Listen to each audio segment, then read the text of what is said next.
हरे कृष्ण। एक छोटी सी बच्ची का प्रश्न है। सत्संग करने से मेरी रुचि साधन में बढ़ गई है और जिस कारण पढ़ने में मन नहीं लगता। आप साधन करना और पढ़ाई करना दोनों में सामंजस्य कैसे हो? यदि बच्चों की रुचि भक्ति में बढ़ जाए तो बहुत बड़ी बात है, परंतु उनको पढ़ाई भी करनी है और सत्संग, ये दोनों कैसे हो सकता है? देखिए, भगवान की प्रसन्नता के लिए, माँ बाप की प्रसन्नता के लिए, कुटुंब की प्रसन्नता के लिए पढ़ाई करनी है, अपने लिए नहीं। ऐसा करने से पढ़ना उपकार हो जाएगा, सेवा हो जाएगी। इसलिए केवल सेवा के लिए पढ़ना है, अपने लिए नहीं। अपने लिए केवल भजन करना है, फिर सब ठीक हो जाएगा।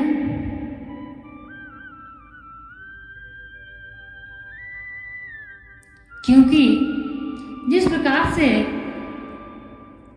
बतलाया गया है कि इस संसार में अपना कुछ भी नहीं है, यहाँ तक कि माता पिता जो बच्चे को जन्म देते हैं वह भी कुछ नहीं है, परंतु माता पिता की सेवा करना चाहिए। यदि माता पिता अपने होते तो उनको मरने मत दो। इस संसार में कुछ ऐसे कार्य हैं जिनको ना करने पर पाप लग जाता है। वह हमारा धर्म है, पर अपना क्या है जो कभी नहीं बिछुड़ता। सभी के हृदय में भगवान पहले से ही रहते हैं और भगवान ही अपने हैं जो कभी नहीं बिछड़ते। भाव शरीर क्या है? मैं भगवान का हूं, यह भाव शरीर है। प्रेम भी भाव है, यह जड़ नहीं, प्रत्युत चिन्मय है। आपका भाव चेतन है, साधक शरीर नहीं होता, प्रत्युत भाव होता है। संसार में भगवान इतने दुर्लभ नहीं है, वास्तव में साधन बताने वाला दुर्लभ है। भगवान को पाना कठिन नहीं है। अगर आपका भाव सच्चा है तो हर समय भगवान आपके पास है। माता पिता के रूप में भगवान आपके पास है, एक अच्छे मित्र के रूप में भगवान आपके पास है, परंतु हम भगवान को नहीं पहचान पाते हैं। संसार में ऐसा कोई अक्षर नहीं है जो मंत्र ना हो, ऐसी कोई जड़ी बूटी नहीं है जो औषधि ना हो, और ऐसा कोई मनुष्य नहीं है जो योग्य ना हो, परंतु इनका संयोजक दुर्लभ है। तात्पर्य है कि इस अक्षर का ऐसे उच्चारण किया जाए तो यह अमुक काम करेगा, इस जड़ी बूटी को इस प्रकार दिया जाए तो अमुक रोग दूर हो जाएगा। यह मनुष्य इस प्रकार करे तो बहुत जल्दी इसकी उन्नति हो जाएगी। इस प्रकार बताने वाले पुरुष संसार में दुर्लभ है।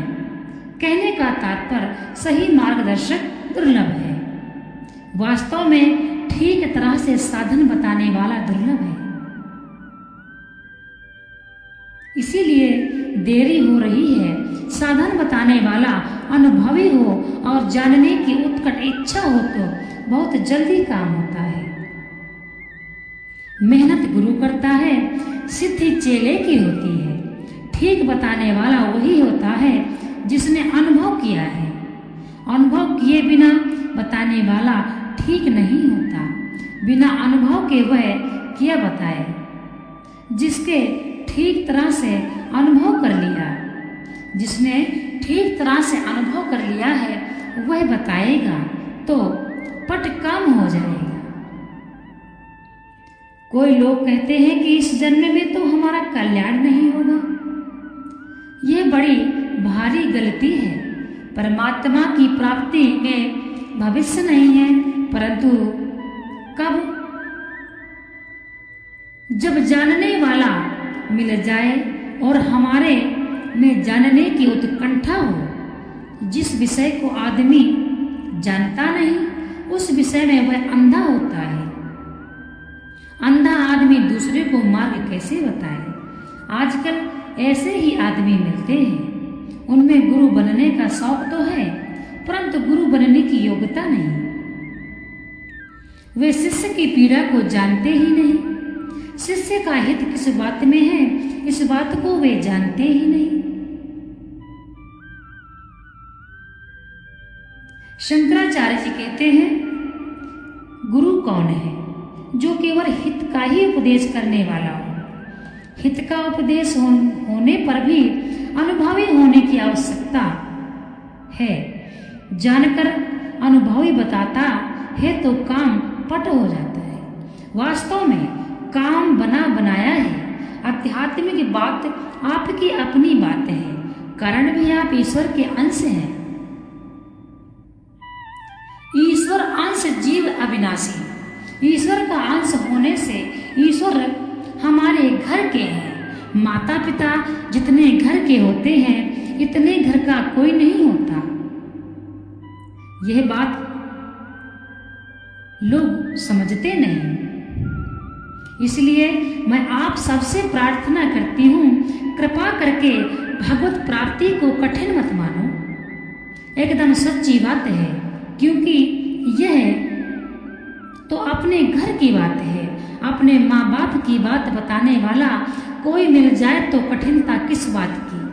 ऐसे ही कोई बताने वाला मिल जाता है तो परमात्मा प्राप्ति कठिन नहीं रहती।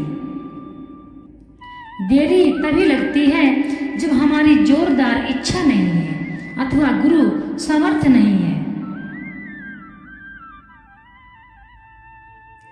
पारस केड़ा गुड़ किसा, पलटिया नहीं लोहा, के तो निज पारस नहीं, के बीज रहा बिछोहा। पारस भी असली हो, लोहा भी असली हो, और बीच में कोई आड़ ना हो तो तत्काल काम होता है।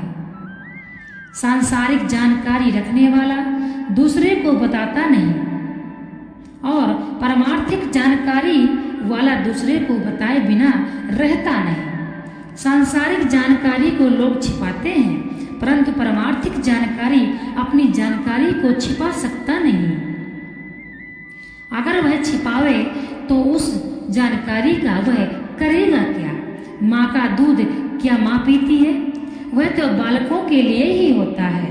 ऐसे ही उसकी जानकारी अनजानों के लिए ही होती है। कारण यह है कि वह तो जान गया, अब उसको जानकारी की जरूरत क्या रही? वह जानकारी दूसरे के लिए है। हाँ, कोई नहीं मिले तो बात अलग है। फल पकता है तो तोता आता है, साधक पकता है तो सिद्ध आता है। इसी प्रकार से आज के समय में गुरु तो बहुत है, परंतु किसी को तारने का सामर्थ्य हर गुरु में नहीं है। गुरु की क्या शक्ति है?